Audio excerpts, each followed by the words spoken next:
నమస్కారం. జన్మకుండలి కార్యక్రమానికి స్వాగతం. మీ జాతక సమస్యల పరిష్కార మార్గాల కోసం స్క్రీన్ మీద కనిపిస్తున్న నెంబర్స్ కి కాల్ చేయండి. అలాగే మీ జన్మకుండలి తెలుసుకోవడానికి మనతో పాటు ఉన్నారు ప్రముఖ జ్యోతిష్యులు సుద్దపల్లి నాగరాజు గారు. నమస్కారం గురుగారు. నమస్తే. ఈ రోజు ఏమేమి విషయాలు తెలియచేయాలనుకుంటున్నారు గురుగారు? ఇక్కడ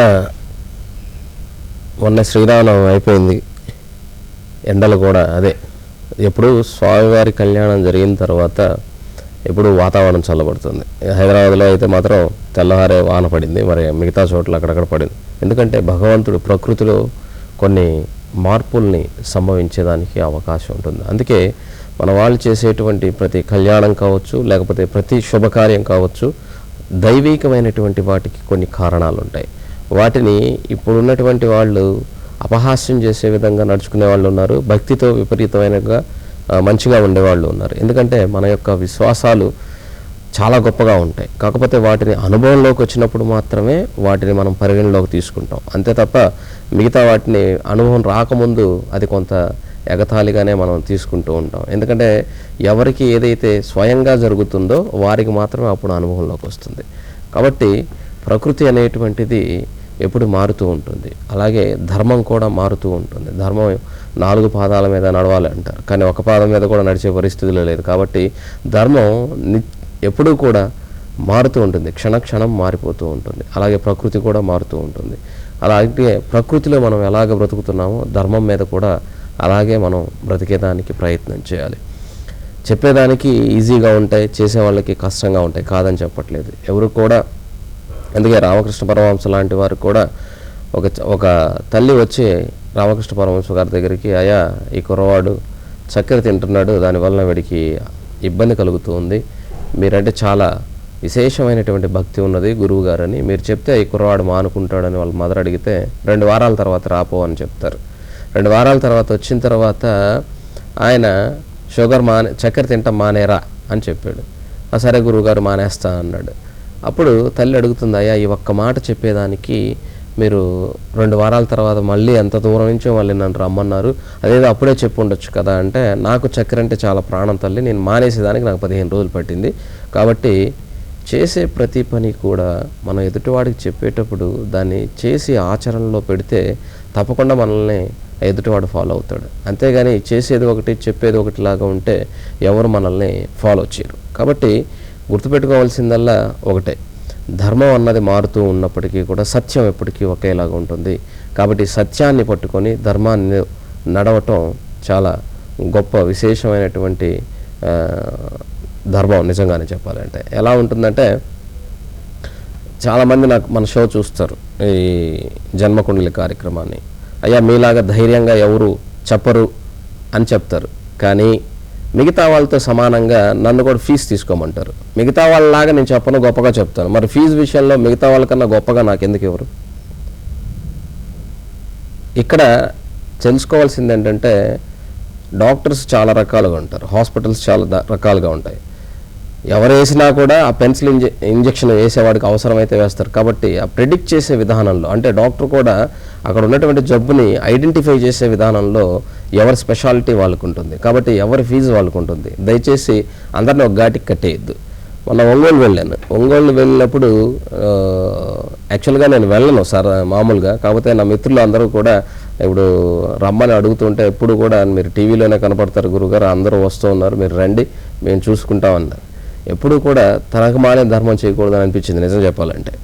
నేను ఎక్కడ నుండి డిమాండ్గా నాది నేను తీసుకోగలను. అక్కడికి వస్తే ఎలా ఉంటుందంటే, ఇక్కడ రూపాయి ఇచ్చేవాడు అక్కడ పావలా ఇవ్వడానికి కూడా ఇష్టపడరు. ఎందుకంటే ఆ విధంగా ఈ విద్యను నాశనం చేసేస్తూ ఉన్నారు. ఎవరైనా సరే మీరు నమ్మదలుచుకుంటే విద్యా విషయంలో మాత్రం ఈ జాతకాలకు సంబంధించి ఇది మూఢనమ్మకం కాదు, అడ్వాన్స్డ్ సైన్స్. ఇప్పుడు కాదు, పూర్వకాలం నుంచి కూడా ఈ సైన్స్ అనేటువంటి దాన్ని మన పూర్వీకులు అందించడం జరిగింది. అలాగే ఖమ్మంలో కొంతమంది ఫ్రెండ్స్ అడుగుతున్నారు, గురుగారు ఎప్పుడు వస్తారు, మేము అరేంజ్ చేస్తాము అని చెప్పేసి. ఖమ్మంలో ఉన్నటువంటి పట్టణ ప్రజలకి, చుట్టుపక్కల ఉన్నటువంటి వాళ్ళకి మీరు ఎవరైనా సరే అపాయింట్మెంట్ కావాల్సి వస్తే నా పర్సనల్ నెంబర్ వస్తుంది, అది అడిగి ఎప్పుడు ప్రోగ్రామ్ ఉందో అడిగి కనుక్కోవచ్చు మీరు. ఎందుకంటే త్వరలో వచ్చేదానికి అవకాశం ఉన్నది. కాబట్టి ముందుగానే మీరు అవకాశం ఉంటేనే మీకు, లేకపోతే లేదు. ఎందుకంటే నేను ఎవరిని రమ్మని చెప్పను, కానీ అందరూ అడుగుతున్నారు, అందుకోసం మాత్రమే రావాల్సి వస్తుంది. ఒకవేళ ఎవరైనా సరే మీకు ఎంతకుముందు అందుబాటులో లేక ఇప్పుడు కావాల్సినటువంటి వారు, తెలుసుకోవాలనుకున్నటువంటి వారు నా పర్సనల్ నెంబర్కి ఫోన్ చేసి ఎప్పుడు వస్తున్నారో కనుక్కొని మీరు అపాయింట్మెంట్ తీసుకోవచ్చు. ఎందుకంటే నేను అసలు అపాయింట్మెంట్ ఇవ్వను జనరల్గానే, నా దగ్గరకు రావద్దని చెప్తాను. జనాభా ఇక్కడికే కాల్ చేయండి, ఈ షోకే కాల్ చేయండి, ఒక క్వశ్చన్కి ఆన్సర్ తెలుసుకోండి. పర్సనల్ విషయాలు లైవ్లో అడగదు. ఏదైనా విద్య, ఉద్యోగము, ఆరోగ్యం ఇలాంటి విషయాలు తప్ప పర్సనల్ కుటుంబ సంబంధమైనటువంటి విషయాలని ఇక్కడ, అందులో కూడా పర్సనల్ జీవితానికి సంబంధించినటువంటి విషయాలని ప్రస్తావన చేయొద్దు. ఎందుకంటే ఇది లైవ్ కార్యక్రమం, కొన్ని కోట్ల మంది చూస్తూ ఉంటారు. కాబట్టి అందరికీ మీ పర్సనల్ తెలియాల్సిన అవసరం లేదు. దాన్ని మేము ఇక్కడ ప్రస్తావన చేయటం కూడా అది సమంజసం కాదు, సబబు కాదు. కాబట్టి మనుషుల యొక్క విలువలు, అలాగే విద్య యొక్క విలువలు చాలామంది ముక్కును పెట్టుకొని వచ్చి తుమ్మేవాళ్ళు ఉంటారు, లోతుగా గుండె లోతుల్లో పెట్టుకొని వాటిని తీసుకొచ్చి చెప్పేవాళ్ళు ఉంటారు. కాబట్టి అక్కడికి వాళ్ళకి వీళ్ళకి ఒకేలాంటి దీన్ని చేయొద్దు. అందరిలా నేను రూపాయి పావులకు చెప్పనండి, దయచేసి మీరు అందరిలాగా నన్ను లెక్క కట్టద్దు. ఎందుకు చెప్తున్నానంటే మన ఒంగోలు అనుభవం ఎదురైంది. ఫస్ట్ టైం నేను అసలు నా ఫ్రెండ్స్కి నేను ముందుగానే చెప్పాను, భయ్యా నేను రాను అని చెప్పేసి. ఎందుకంటే నేను ఎక్కడ కూర్చున్నా నాకు జరిగిపోతుంటుంది, నా ఫీజు నిక్కచ్చిగా ఇచ్చి చెప్పించుకుంటారు. అక్కడికి వస్తే నాకు తెలుసు ఈ జనాభా యొక్క మనస్తత్వం అని చెప్పేసి. కాదు రా భయ్యా, అందరూ ఒకేలాగా ఉంటారు కదా, ఒక సర్వీస్ లాగా ఉంటుంది రా అని చెప్పేసి వెళ్తే కూడా ఎలా ఉంటారంటే రారు. ఎంత తగ్గించుకున్నా కూడా ఇంకా తగ్గించమని చెప్తారు. 50 రూపాయలకి చెప్పే రోజున 25 రూపాయలు ఇవ్వమంటారు, 1000 రూపాయలు చెప్పే రోజున 500 అంటారు, 5000 రూపాయలు చెప్పే రోజున 1000 రూపాయలే అంటారు. ఎందుకంటే ఈ హ్యూమన్ నేచరే అంత. కాబట్టి అందరినీ ఒక ఘాటికి కట్టేది దయచేసి. ఇప్పుడు అపోలో హాస్పిటల్లో ట్రీట్మెంట్ వేరుగా ఉంటుంది, ఆర్ఎంపీ డాక్టర్ దగ్గర ట్రీట్మెంట్ వేరుగా ఉంటుంది. మీరు అపోలో హాస్పిటల్ బేర్ చేయనప్పుడు ఆర్ఎంపీ దగ్గరికే వెళ్ళాలి, అపోలో హాస్పిటల్కి వెళ్ళి చూడకూడదు దయచేసి. ఎందుకంటే సత్యనారాయణ గారు అని ఒక ఆయన నా దగ్గరకు వస్తారు, వారు చెప్పారు, గురుగారు మీకు చాలా కోపం అండి, ఆ కోపం కొద్దిగా తగ్గించుకుంటే బాగుంటుందండి అని. నన్ను దగ్గరగా చూసిన వాళ్ళకి తెలుస్తుంది అది కోపమా లేకపోతే అందులో ఉన్న ఆవేదన అన్నది. కోపం మాత్రం కాదు. ఎందుకంటే అందరూ ఒకలాగా ఉంటారు నాకు తెలుసు. నేను సర్వీస్ చేసేటప్పుడు ఫ్రీగా అయినా సర్వీస్ చేస్తానేమో, కానీ నా ఫీజు మాత్రం ఎప్పుడు తగ్గించుకోను. ఎందుకంటే నాకున్న నేచర్ అది. నేను ఫ్రీగా అయినా సర్వీస్ చేస్తాను, అందులో నో డౌట్. దగ్గర కూర్చోబెట్టుకొని చక్కగా నా ఫీజు ఇచ్చిన వాడికి ఒకలాగా, ఫీజు ఇవ్వని వాడికి ఒకలాగే చెప్తానేమో, కానీ బట్ ఫీజు ఇచ్చేటప్పుడు మాత్రం తగ్గించేస్తే మాత్రం తీసుకోను. ఆయన అదే అన్నాడు, గురువుగారు మీరు కొంచెం తగ్గించుకుంటే చాలామంది వస్తారు, అంతమందిని పెట్టుకొని నేనేం చేసుకోను, నాకు అవసరమే ఉంది. ఒక క్షణం మీరు ఎన్ని కోట్లు ఇచ్చినా కూడా నాకు కొని ఇవ్వలేరు. నా సమయం నాకు చాలా విలువైంది. నాకు ఇష్టమైతే దాన్ని నేను ఫ్రీగా ఇస్తాను, నాకు ఇష్టం లేదనుకోండి మీకు నేను ఫ్రీగా ఎందుకు ఇవ్వాలి? కాబట్టి ఇక్కడ ఉన్నటువంటి సమస్యకు మీకు మీ జీవితం విలువ. మామూలుగా అదే హాస్పిటల్కి వెళ్తే ఆడ స్కాన్ చేసి మీకు ఆడ ఉన్నా లేకపోయినా జబ్బు లేదని తెలిస్తే అమ్మాయి అనుకుంటారు, జబ్బు ఉన్నా లేకపోయినా ఆ స్కాన్కి 5000 అంటే 5000 కట్టాల్సిందే. కానీ జ్యోతిష్యుడి దగ్గరికి వచ్చినప్పుడు మాత్రం మీరు చాలా హీనంగా, నేను అంటే మనుషుల యొక్క మనోభావాలు చెప్తున్నాను, జ్యోతిష్యులు అంత హీనమైనటువంటి వాళ్ళు కాదండి దయచేసి. ఎవరు కూడా మీకోసం రావట్లేదు అక్కడ, లేదా వాళ్ళ భుక్తి కోసం అక్కడికి రావట్లేదు. అలా వచ్చేవాళ్ళు ఉంటే వాళ్ళని వేరుగా చూడండి. విద్య అనేటువంటి దాన్ని గౌరవించి, ఈ విద్య నలుగురికి తెలియాలని ప్లానెట్స్తో సహా ఎక్కడ ఏ విధంగా ఉంటాయని ఏ షోలో చెప్పని విధంగా అందరూ విద్య నేర్చుకోవాలన్నటువంటి ఆవేదనతో, ఇది అందరూ మూఢనమ్మకం లేకపోతే కొద్దిగా అవహేళనగా మాట్లాడుతూ అందరూ నీకేం తెలుసా అన్నటువంటి స్థితిలో మిగతా వాళ్ళు ఉంటే, అలా కాదు ఇలా ఉంటుంది సబ్జెక్ట్ అనేటువంటిది, ఇది డిగ్రీస్ మ్యాథమెటిక్స్ అని చెప్పి స్పష్టంగా వివరించి మీకు అందరికీ చెప్పడం జరుగుతుంది. ఇలా ఏ షోలో ఎవ్వరు ఎక్కడ చెప్పరు. అలాంటిది గుర్రాన్ని గాడిదని ఒకదానికి కట్టేది దయచేసి. ఎందుకంటే చదువు వచ్చిన వాడిని చదువు రాని వాడికి ఒకే మాదిరిగా మార్కులు వేరు మాస్టర్ గారు. అలాగే సమాజం కూడా, సమాజంలో ఉన్నట్టు మీ అందరూ కూడా అందరిలాగా ఒకేలాంటి స్థితిని మీరు అనుకోవద్దు. ఎందుకంటే ఏమీ లేనటువంటి స్థితి మీకు నేను చెప్తాను. జ్యోతిష్య శాస్త్రానికి సంబంధించినంత వరకు జ్యోతిష్యంలో వాస్తుతో పాటుగా అలాగే ప్రోనాలజీ అని చెప్పి ఈ రోజున చాలా ఉన్నాయన్నమాట. న్యూమరాలజీ కావచ్చు, ఏదైనా కావచ్చు, అవన్నీ చిన్న చిన్న విభాగాలు. వాటన్నిటికీ కూడా ఈ జ్యోతిష్యంలో మొత్తం జ్యోతిష్యం తెలిసినటువంటి వాడికి అవి మొత్తం తెలుసు. అందులో మొత్తం స్పెషలైజేషన్. ఇప్పుడు మీరు ఏది తీసుకున్నా కూడా నేను చెప్పగలను. అది వాస్తుకు సంబంధించి కావచ్చు, లేకపోతే ప్రోనాలజీ కావచ్చు, అందులో న్యూమరాలజీలో ఉన్నటువంటి 3-4 రకాలు, అందరికి 1-2 మాత్రమే తెలుసు. అందులో ఉన్నటువంటి అన్ని రకాలు మాకు తెలుసు. అయినా కూడా ఒకటి ముక్కును పెట్టుకొని వచ్చినటువంటి వాళ్ళకి మిగతా అందరికి లోతుగా తెలిసినటువంటి వాడికి చాలా తేడా ఉంటుంది. కాబట్టి అది మీకు లోతుగా తెలుసా లేదా అన్నది తెలుసుకోవాలంటే ప్రతిరోజు మీరు టీవీ చూడండి. అందులో ఉన్నటువంటి స్థితిగతుల్ని అందరూ ఫాలో చేసే విధానాన్ని, నేను ఎక్కడుంటే అక్కడికి ఆ షోకి వచ్చేస్తారు జనాభా. ఎందుకు వస్తారు? ఎందుకంటే సబ్జెక్ట్ చెప్తాడు ఆయన. కాబట్టి అవతల వాళ్ళకి నాకు ఒకేలాగా మీరు ఇది చేయొద్దు దయచేసి. మొన్న ఒక ఆయన వైజాగ్ నుంచి ఫోన్ చేశాడు, ఇదేదో బాగుంది వీళ్ళలాగా నేర్చేసుకుని ఒక క్వశ్చన్, నీ జీవితం ఒక క్వశ్చన్ అయి ఉండొచ్చు, కానీ ఆ ఒక్క క్వశ్చన్ నీ జీవితాన్ని మార్చేస్తుంది. కాబట్టి నేను ఎందుకు ఊరికే నీ జీవితాన్ని నేను ఎందుకు మార్చాలి? మీరు నాకేమవుతారు? సమాజంలో ఉద్ధరించడానికి నన్నేం గౌతమ బుద్ధుడిలాగో లేకపోతే గాంధీలాగో నా తల్లిదండ్రులు కని అవతలు పడేయలేదు. ఎందుకు చెప్తున్నానంటే ఇది ఆవేదన. ఎందుకంటే నాకు వచ్చారు ఫోన్ కాల్స్ ఎలా ఉంటాయంటే చాలా వ్యంగ్యంగా, అందరూ ఎవరు ఇక్కడ ఊరికి లేరు ఇక్కడ. కాబట్టి ప్రతి ఒక్కరూ కూడా తెలుసుకోవాల్సింది ఏంటంటే ప్రతి ఒక్కరికి రోషంగా ఉండాలి. నేను అంతకుముందు మొన్నటిదాకా చాలా శాంతంగా నిదానంగా సమాధానం చెప్పాను. సత్యనారాయణ గారు చెప్పారని ఒక 2 నెలల కాలం ట్రై చేసి చూద్దాం మనుషులు ఏమన్నా మారుతారని. ఎవరు మారరు. కొరడా తీసుకొని కొట్టాల్సిన చోట కొట్టాల్సింది ఎవరినైనా సరే. కాబట్టి మనిషిలో ఉన్నటువంటి జబ్బు పోవాలంటే ఆపరేషన్ చేయాల్సి వస్తే కత్తి పెట్టుకోవాలి, కానీ మిగతా దానికి మాత్రలు తగ్గదాం. ఆపరేషన్ చేయాల్సి వచ్చినప్పుడు తప్పకుండా ఆపరేషన్ చేయాలి. మనుషుల యొక్క సిస్టమ్ ఎలా ఉంటుందంటే జనాభా గట్టిగా ఉంటేనే మాట వింటారు. ఎందుకంటే ఇది కలియుగం, కలిధర్మంలో నడుస్తూ ఉంది. నిజం చెప్పినా కూడా వినే పరిస్థితుల్లో లేరు. అలా ఉంటుంది. మన ఊళ్ళో వెళ్ళినప్పుడు ఎదురైనటువంటి ఇవి మీకు నేను చెప్తున్నాను. అవే కాదు, సమాజం అంతా అలాగే ఉంది. కాబట్టి మనుషులకి ఎవరికి ఎప్పుడు ఏది అవసరమో జ్యోతిష శాస్త్రం అందులో అందరూ కాదు, వారి యొక్క పరిశోధన బట్టి వారు చేసినటువంటి నాలెడ్జ్ని బట్టి మాత్రమే వారు ఇచ్చేటువంటి ఫలితాలు, వాళ్ళు చెప్పే భావ ఫలితాలకి భగవంతుడి యొక్క అనుగ్రహం అనేది కావాలి. ఈ భగవంతుడి యొక్క అనుగ్రహం ఉన్నటువంటి వాడు మాత్రమే జ్యోతిష్యాన్ని చక్కగా నిర్ణయించి చెప్పగలడు. అందులో కూడా ఇక్కడ మహర్షులకే భిన్నాభిప్రాయాలు ఉన్నాయని చెప్పాను. మనం ఈ కలియుగంలో చాలా సర్వసాధారణమైనటువంటి వాళ్ళం. కాబట్టి ఎవరైనా సంబంధించినటువంటి వారు, చుట్టుపక్కల ఉన్నటువంటి వాళ్ళు ఎవరైనా సరే, అది కూడా మళ్ళీ వస్తానో రాదో నాకు తెలియదు. ఎందుకంటే మనుషుల యొక్క ఇప్పుడు ఒంగోలు ఉంది, మళ్ళీ ఎప్పటికీ వెళ్ళను ఒంగోలు. ఒకసారి అక్కడ ఉన్న వాళ్ళు అడుగుతున్నారు, ఒక 4 నా ఫ్రెండ్స్ ఉన్నారు, వాళ్ళు అడుగుతున్నారు, భయ్యా మీరు ఒకసారి రండి, మేము అందుబాటులోకి రండి మా పట్టణ ప్రజలకు అని అడుగుతున్నారు. ఒకవేళ ఎవరైనా ఖమ్మానికి సంబంధించినటువంటి వాళ్ళు, చుట్టుపక్కల ఉన్నటువంటి వాళ్ళు, నా షో చూసేటువంటి వాళ్ళు, నా అపాయింట్మెంట్ కావాలని అడిగేటువంటి వాళ్ళు ఎవరైనా ఉంటే నా పర్సనల్ నెంబర్కి ఫోన్ చేసి మీరు ఎప్పుడు వస్తారో కనుక్కొని మీరు అప్పుడు వచ్చి నన్ను కలవచ్చు. ఒక కాలర్ లైన్ లో ఉన్నారు గురువు గారు. వైజాగ్ నుంచి దుర్గ గారు, నమస్కారం అండి. కాల్ కట్ అవుతుంది. ఇక్కడ జ్యోతిష్యానికి సంబంధించినంత వరకు జ్యోతిష్యం అనేటువంటిది దాని పేరులోనే ఉంది, జ్యోతి అనే అర్థం. మనకు సమస్య వచ్చినప్పుడు ఆ సమస్య ఎటు వెళితే బాగుంటుంది. ఇప్పుడు ఒక తండ్రి ఉన్నాడు, తన బిడ్డని ఏ విధంగా చదివించుకుంటే బాగుంటుంది అంటే ఆ జ్యోతిష శాస్త్ర సంబంధంగా మనం ఏమైనా రాంగ్ సైడ్కి తీసుకెళ్తామా, రాంగ్ గైడెన్స్ ఇచ్చి. అది జ్యోతిష్యానికి సంబంధించినంత వరకు అది ఎంబీబీఎస్ డాక్టరా, లేకపోతే మెకానికల్ ఇంజనీరా, లేకపోతే సివిల్ ఇంజనీరా, ఇలాగా ఏ వైపు తీసుకెళ్తే బాగుంటుంది, సాఫ్ట్వేరా అని చెప్పేసి తల్లిదండ్రులు తమ యొక్క బిడ్డల జీవితాని కోసం వచ్చి అడిగేవాళ్ళు ఉంటారు. అదే స్కూల్ ఫీజు, కాలేజ్ ఫీజు లక్షలైతే కడతారు, కానీ తమ జీవితాన్ని నిర్ణయించి ఈ దారిలో పొమ్మని చెప్పేటువంటి వ్యక్తికి మాత్రం అంతా ఇంత అని చెప్పి ఆలోచిస్తారు. మీ పద్ధతులు మార్చుకోండి దయచేసి. ఎందుకంటే ఏది విలువైందో ఏది విలువ కానిదో తెలుసుకోలేనటువంటి స్థితిలో ప్రజలు ఇంకా ఉన్నారంటే చాలా ఆశ్చర్యంగా ఉంటుంది. కాబట్టి జ్యోతిషం అన్నది చిన్న సబ్జెక్ట్ కాదండి. సెకండ్స్లో అక్కడ ఉన్నటువంటి దాన్ని క్యాలిక్యులేట్ చేసి ఊరికనే లేదు నేర్చుకోవడానికి, ఊరికనే లేదా దాని యొక్క భావ ఫలితాన్ని చెప్పడానికి. నిన్న చెప్పాను, ఒంగోలులో ఒక మాస్టర్ గారు కలిసారని. ఆయన చక్కగా గణితం వేయగలరు, కానీ భావ ఫలితం చెప్పడం ఆయన వల్ల కాదు. ఎందుకంటే ఆయన మ్యాథమెటిక్స్ లెక్చరర్ కాబట్టి 360 డిగ్రీలని ఖచ్చితంగా ఆ టయానికి వేసుకొని క్యాలిక్యులేట్ చేసుకొని చక్కగా ఏ లగ్నంలో ఉంది, ఏ విధంగా ఉంది ఆయన చార్ట్ గీసుకోగలరు. గ్రహాలు అక్కడ ఉన్నాయని తెలుస్తుంది. బట్ దాని ఇచ్చే ఫలితం ఎవరు చెప్పాలి? భగవంతుడు అనుగ్రహం కావాలి. ఊరికి తెలిసినంత మాత్రం కుదరదు. ఇలాగ నేర్చుకుని పిహెచ్డీలు చేసిన వాళ్ళు కూడా ఇళ్లలో కూర్చో ఉన్నారు. కాబట్టి దీనికి సంబంధించినంత వరకు దానికి సాధన, పరిశోధనతో పాటుగా ఇక్కడ ఉన్నటువంటి ఈ కాలానికి తగ్గట్టుగా ఏ విధంగా అన్వయం చేసి చెప్పాలన్నటువంటి నాలెడ్జ్ భగవంతుడు ఒక్కడే ఇస్తాడు. అది ఇచ్చినటువంటి వాడే కరెక్ట్ అయినటువంటి ఫలితాన్ని చెప్పగలరు. మరొక కాలర్తో మాట్లాడతాం గురుగారు. ఖమ్మం నుంచి రామారావు గారు, నమస్కారం అండి.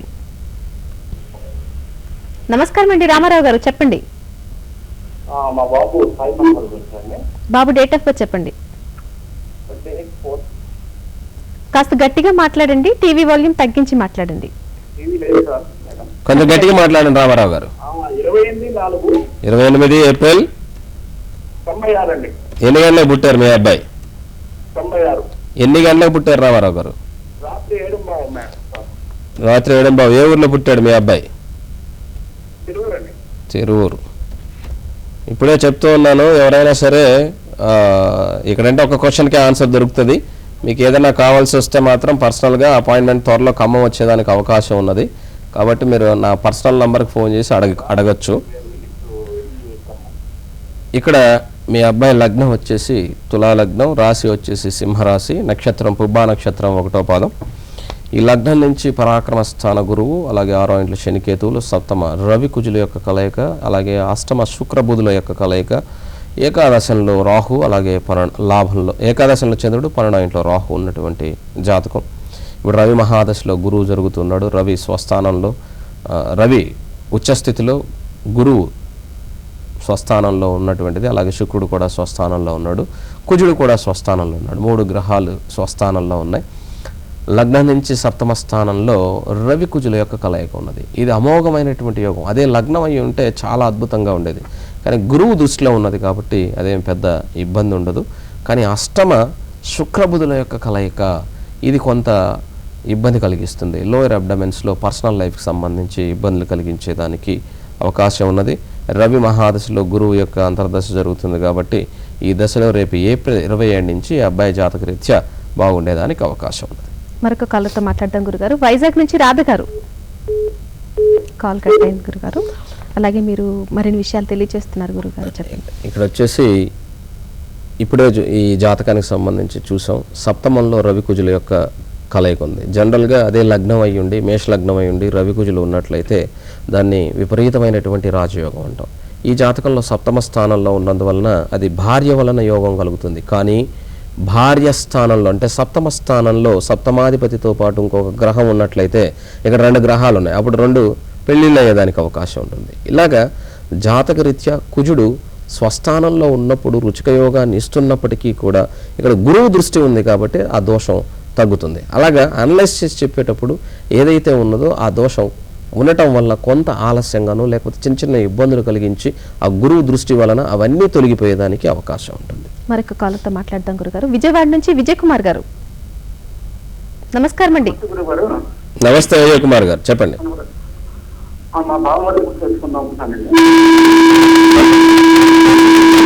తగ్గించి మాట్లాడండి, చెప్పండి. డేట్ ఆఫ్ బర్త్ చెప్పండి. 23 ఆగస్టు 77. 23/6/77. ఎన్ని గంటలకండి? ఎన్ని గంటలు? ఆగస్ట్ 23 ఆగస్ట్ 77 అండి. 77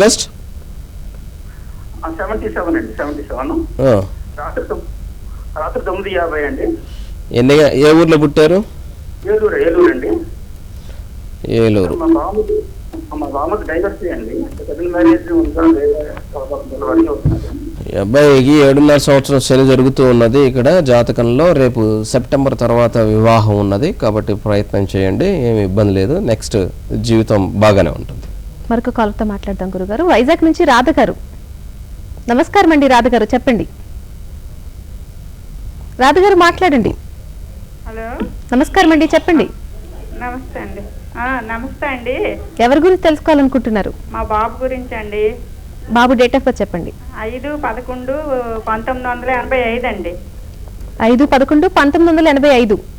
87 అండి. 87. సమయం చెప్పండి, పుట్టిన సమయం. 87. రాధగారు మీరు టీవీ చూడొద్దు, టైం చెప్పండి. రాత్ర 9:26 అండి. ఎక్కడ పుట్టాడండి బాబు? బొబ్బిలీలండి. మీరు టీవీ వాల్యూమ్ తగ్గించి మాట్లాడండి, గురుగారితో మాట్లాడండి. నమస్తే సార్. నమస్తే అమ్మా, చెప్పండి. బాబు గురించి అండి, వివాహం గురించి అండి. ఈ అబ్బాయి లగ్నం వచ్చేసమ్మా మిథున లగ్నం, రాశి మేషరాశి, నక్షత్రం భరణి, నక్షత్రం 2వ పాదం. జాతకంలో రవి సప్తమ స్థానంలో దోషకారకుడు కాబట్టి ఇక్కడ కొంత ఆలస్యమైంది. ప్రతిరోజు కూడా సూర్య నమస్కారం చేయమనండి. ఒక 6 వారాలు ఆవుకి గోధుమ రొట్టెల్లో బెల్లం కలిపి ఆవుకు పెట్టమని చెప్పండి. 6 వారాలు, అది కూడా ఆదివారం రోజున.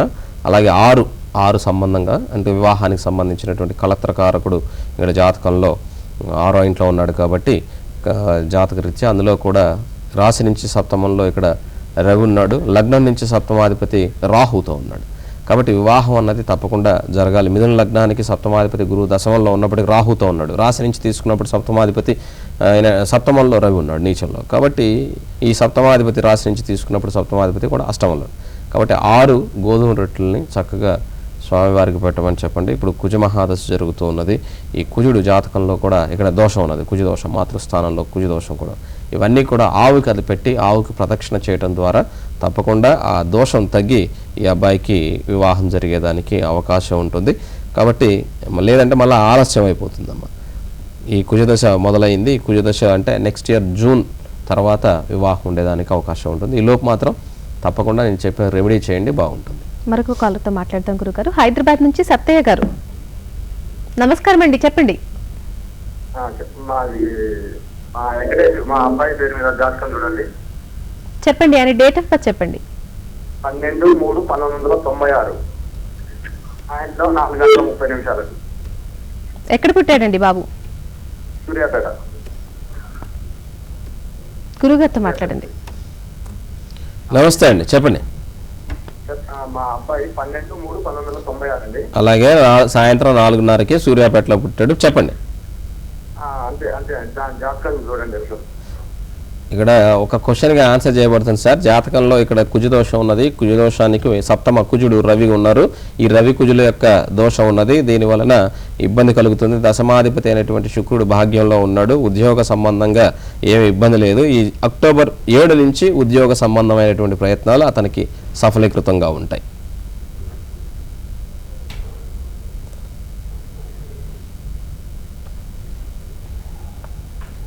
మరొక కాల్ తీసుకుందాం గురుగారు. సత్తయ్య గారు హైదరాబాద్ నుంచి.